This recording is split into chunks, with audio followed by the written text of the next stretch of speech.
Hello, Sagittarius and Moon Rising and Venus Signs. Kamusta kayo? Sana po nasa mabuti kayong kalagayan. Welcome back po sa Star Tarot at kung bago kayo rito, welcome din po kayo. Please subscribe, like, share my videos and leave me a comment kung nakaresonate kayo. First card ni Sagittarius, we have calm. Ayan, so kalma lang Sagittarius. Baka itong kailangan ninyo ngayon magpahinga, focus on yourself, magnilay-nilay, magmuni-muni. Baka ang iba sa inyo necessary ngayon na talagang mag-step back muna kayo sa kung ano ang inyong pinagkakaabalahan at mag-meditate, find your inner peace, 'di ba? Sometimes yung katawan natin, yung sarili natin, hinahanap din yung tranquility and peace, 'di ba? Kaya po pwede ang iba sa inyo ganun ang pakiramdam sa ngayon. Kaya ayun, anuhin ninyo, um, ibigay ninyo 'yan sa sarili ninyo, 'di ba? Walang walang ano, walang dapat na pag-aalinlangan, 'no, na ano 'yan, ibigay ninyo 'yan sa sarili ninyo. Maging kalmado, 'di ba? Enjoy serenity and tranquility, okay? Para na makapag-ano din kayo, makapag-reconnect kayo sa sarili ninyo, 'no? So, your next card is introvert. Pupuwedeng tignan mo yung itsura. Maaaring ganito na ang nangyayari sa inyo, pupuwedeng ganito na ang nangyayari sa bahay ninyo, 'di ba? Magkatabi nga kayo, pupuwedeng asawa mo 'yan, um, magkatabi nga kayo pero kanya-kanyang gadget ang hawak.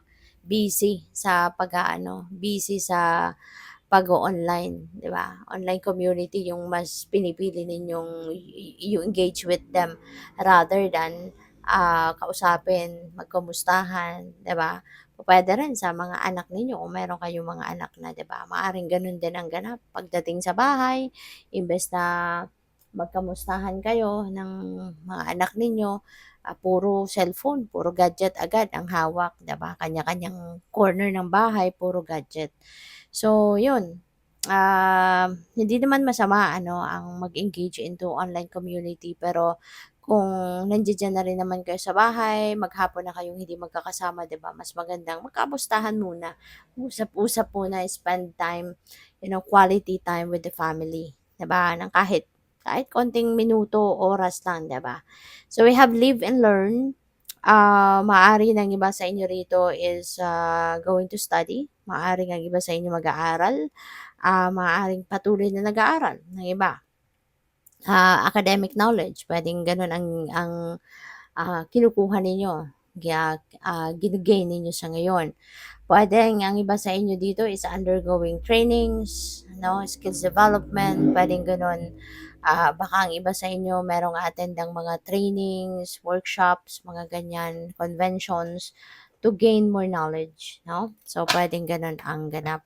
So, by the way, maraming salamat muna for subscribing and if you haven't subscribed yet, subscribe na kayo. And also, maraming salamat din for not skipping the ads. Malaking bagay yan sa akin.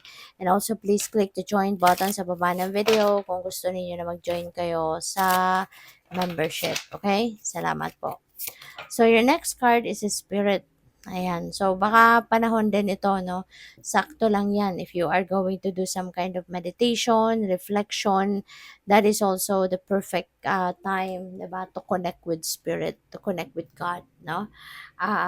So, maaari ang iba sa inyo, baka gusto din ninyo na mag-meditate, mag-reflect, magmuni-muni, so that you can also connect with the universe, no? Baka matagal na kayong busy sa trabaho at siguro ngayon nagkaroon kayo ng time, 'di ba? Bakasyon or maaring may time kayo, may break kayo sa ngayon. Kaya maaari no na nami-miss din ninyong magdasal, na nami-miss ninyong makipag-usap sa universe, no? Kaya pa pwedeng kayo ay magdadasal sa ngayon and you're going to focus on reconnecting that bridge between you and the spirit realm. So, we have growth. Ayan, maganda to, Sagittarius. Maaari ng iba sa inyo dito, aside from personal growth, siguro you are going to reinvent yourself, you're going to improve yourself, diba? That includes your talents, your skills, your gifts. Maaring yung trainings na yan na attendan mo, workshop na yan, could be related no, doon sa skills, gifts or talents ninyo. Baka gusto ninyong ma-enhance pa 'to, mas mag-improve pa 'to. So, maaaring 'yun ang dadaluhan ninyong mga trainings and workshops.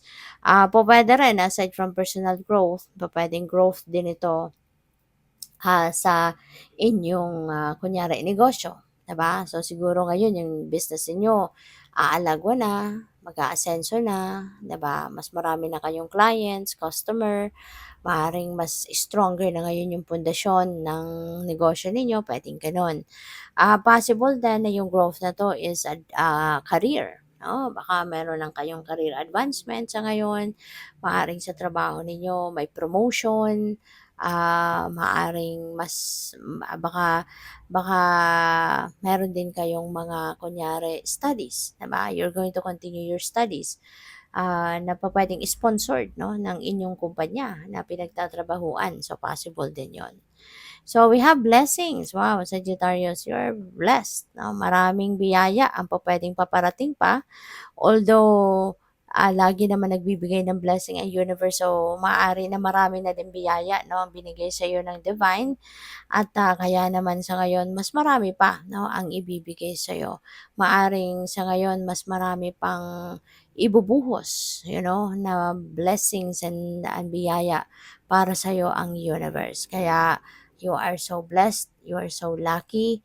Huwag kayong makakalimot magpasalamat sa mga biyayang ito at ihanda na ninyo ang inyong sarili 'no, sa pagtanggap ng mga biyayang ito. Isipin niyo na you are entitled for these blessings. Isipin mo na you deserve 'no, these blessings at, kung ano man ito kayo lang ang tanging nakakaalam kung anong mga biyaya ang, paparating, kung ano yung mga biyayang ibibigay sa'yo ng universe. So, kayo na lang ang makakapagsabi nun. So, we have strength, yan. So, this could be internal 'no, or inner strength, courage, or pupuwedeng, ah, pupuwedeng, physical strength din ito 'no. So, depende sa inyong sitwasyon, Sagittarius, but, kailangan ninyong i-embrace siguro dito 'no, yung inyong courage and inner strength para kahit ano man ang sitwasyon na kaharapin ninyo, makakayanan ninyong malagpasan, makakayanan ninyong, aksiyunan, makakayanan ninyong solusyonan 'no. Lalo-lalo na kung mga challenges, may mga problema, ganyan. So, and also physical strength. Kailangan din ninyo na laging alagaan ang inyong sarili so that, you'd be ready for anything, 'di ba? Kailangan lagi kayong, malakas, malusog para kahit ano man ang sitwasyon, ano man ang opportunity na dadating, meron kayong lakas na magagamit para ito ay, gampanan or para ito ay ano, gawin agad ninyo, take advantage agad ninyo, okay? Good luck. Thank you for watching Love and Light. Namaste.